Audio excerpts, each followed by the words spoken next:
শ্ৰদ্ধাৰ ৰাইজ, আজিৰ এই দিনটোত মই কেইবাটাও বিন্দুৰ ওপৰত কেইটামান দিশৰ ওপৰত আপোনালোকৰ দৃষ্টি আকৰ্ষণ কৰিম। এখন ৰাজ্যৰ অৰ্থনৈতিক অভ্যুত্থানত নগৰীকৰণে আটাইতকৈ গুৰুত্বপূৰ্ণ স্থান দখল কৰে। আৰবানাইজেশ্যনৰ অবিহনে এখন ৰাজ্য কেতিয়াও অৰ্থনৈতিক দ্ৰুত গতিলৈ আগুৱাই যাব নোৱাৰে।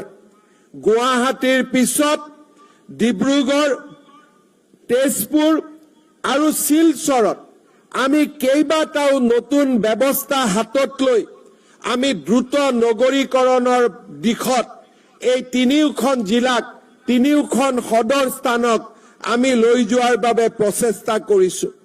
মই ইতিমধ্যে কৈ অহাৰ দৰে ডিব্ৰুগড়ত অসম বিধানসভাৰ নতুন ভৱন নিৰ্মাণকে আদি কৰি ইনফ্ৰাষ্ট্ৰাকচাৰ ডেভেলপমেণ্টৰ জৰিয়তে আমি অহা 3টা বছৰৰ ভিতৰত ডিব্ৰুগড়ত অসমৰ দ্বিতীয় ৰাজধানী তথা মহানগৰৰ ৰূপে আমি লৈ যাব বিচাৰিছো।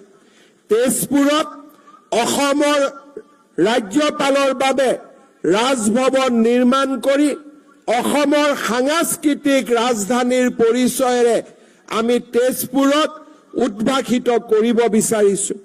শিলচৰত আমি এটা সচিবালয় নিৰ্মাণৰ লগতে মুখ্য সচিবৰ কাৰ্যালয় শিলচৰত নিৰ্মাণ কৰি আমি বৰাক আৰু ব্ৰহ্মপুত্ৰৰ মাজৰ দূৰত্ব হ্ৰাস কৰি আমি অসমক এখন মহান ৰাজ্যলৈ লৈ যাব বিচাৰিছো।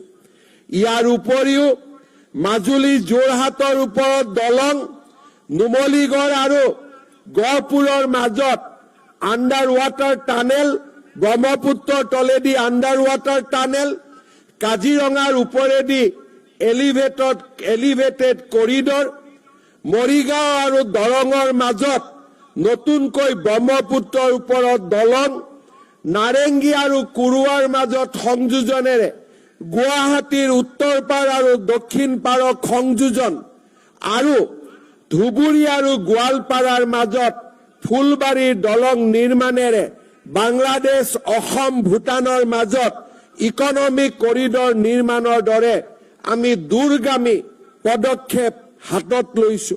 শিলচৰ আৰু গুৱাহাটীৰ মাজত দূৰত্ব 5 ঘণ্টালৈ কমাই আনি শিলচৰ আৰু গুৱাহাটীৰ মাজত এক্সপ্ৰেছ হাইৱে নিৰ্মাণৰ পৰিকল্পনা এই বছৰৰ ভিতৰতে আমি বাস্তৱত ৰূপায়িত কৰিব বিচাৰিছো। ডিব্ৰুগড় আৰু গুৱাহাটীৰ মাজত থকা 8 ঘণ্টাৰ দূৰত্বক আমি 5ৰ পৰা 6 ঘণ্টালৈ হ্ৰাস কৰিবৰ বাবে গুৱাহাটী আৰু ডিব্ৰুগড়ৰ মাজত এক্সপ্ৰেছ হাইৱে নিৰ্মাণৰ পৰিকল্পনাও আমি লাহে লাহে বাস্তৱলৈ ৰূপ দিয়াৰ কামত আমি আগবাঢ়িছো।